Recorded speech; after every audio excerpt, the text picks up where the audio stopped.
Алгоритмнің айласы, ол бізді қалай байланыстырады? Бүгінгі күні көптеген адамдар интернетте табысқа жету таланттың, күш-жігердің немесе құпия әдістердің мәселесі деп санайды. Бірақ шын мәнінде барлығын адам емес, алгоритм шешіп қойған. Және ол біз ойлағаннан әлдеқайда айлакер. Алгоритм түрі қалай жұмыс істейді? Платформалардың алгоритмі YouTube, TikTok, Instagram, Kaka және т.б. келесідей құрастырылған. Адамды жүйеде мүмкіндігінше ұзақ ұстаңыз.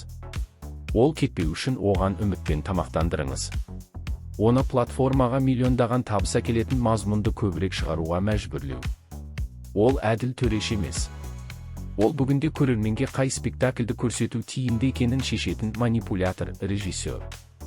Адамдар өздері жасап жатырмыз деп сенеді, және ол күледі. Сізді қалай алдағанымды қараңыз, және сіз маған әлі де рахмет айтасыз. Неліктен ұнатулар мен көрулер сіздің құндылығыңыздың көрсеткіші емес? Көбінесе адамдар ойлайды. Лайктың көп болуы менің жақсы болғанымды білдіреді, ал аз болғаны нашар болғанымды білдіреді. Бұл иллюзия. Бейнеңізді кімге көрсету керектігін алгоритм өзі шешеді. Ол миллиондаған адамға бос фото соқтықты насихаттай алады, бірақ сіздің шедевріңізді назардан тыс қалдырыңыз. Неліктен? Өйткені бұл оған қазіргі уақытта тиімдірек. Ол бірден миллион көрініс бере алады, немесе оны ешкімге көрсете алмайды, және бұл ешқандай айырмашылық жоқ, сапаның оған қатысы жоқ. Алгоритм тактикасы, психологиялық ойын. Ол сіздің шаршағаныңызды көргенде, сізді ойынға қайтару үшін сізге ұнайды. Сіз орамда болсаңыз, ол сізге өткен жолғыдан аздап көп береді, бірақ сізге үзілуге мүмкіндік бермейді. Сіз бәрінен бас тартуға дайын болғанда, соңғы сәтте ол қайтадан сенуіңіз үшін күш береді. Бәрі жақсы болып жатыр. Бұл психологиялық карусель адамдарды бұзады, және оларды тепе-теңдікте ұстайды. Бұл олардың өлуіне жол бермейді, бірақ олардың бұзылуына жол бермейді. Алгоритм үшінші тарап ретінде. Алгоритм әрқашан көлеңкеде қалады, бақылау және бақылау. Ол адамдарды бір-біріне қарсы қояды.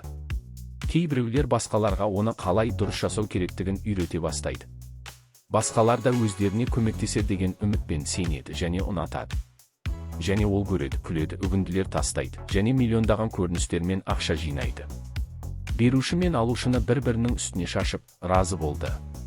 Ал оның өзі үшінші адам, айлакердің ішіндегі ең айлакері. Оны өзіңіз қалай байқауға болады?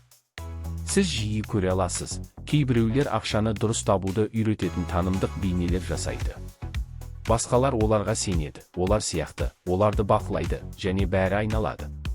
Бұл білім беру бейнелері жиі бірдей, бірақ олар әлі де қаралады. Неліктен? Өйткені бұл алгоритм үшін тиімді.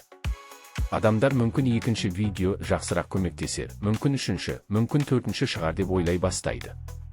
Екеуі де бақытты, басқалары да бақытты, ал алгоритм басқаларға қарағанда бақыттырақ. Ол адамдарды бір-біріне қарсы қояды, ұнатуларды ұнатады, көріністерді көреді және ақша ағылып жатыр. Бұл екеуі үшін де жақсы, бірақ алгоритмнің өзі үшін бәрінен де жақсы. Жүйені алдау мүмкін бе? Жоқ, мүлдем бұл мүмкін емес. Бірақ сіз ақылды ойнай аласыз. Бөлінбеңіз және сандарға тәуелді болмаңыз. Бұны олардың ережесі бойынша емес, қызық үшін істе. Идеалдың артынан қумаңыз, бәрібір алгоритм өзі шешеді. Дүрбелеңсіз, асықпай, өз қарқыныңызбен жұмыс жасаңыз. Қорытынды. Алгоритм қазірдің өзінде көптеген адамдарға қарағанда ақылды және айлакер. Ол кездейсоқ емес, ол әдейі солай жасалған. Сіз оны жеңе алмайсыз, бірақ оның құлы болудан аулақ бола аласыз. Өз ісіңізді жасаңыз, байсалды болыңыз, және бұзылмаңыз, бұл нағыз қулық. Іске сәт. Видео ұнаса лайк басуды және жазылуды ұмытпаңыз. Идея авторы Ғалымжан Чауетов, Қазақстан.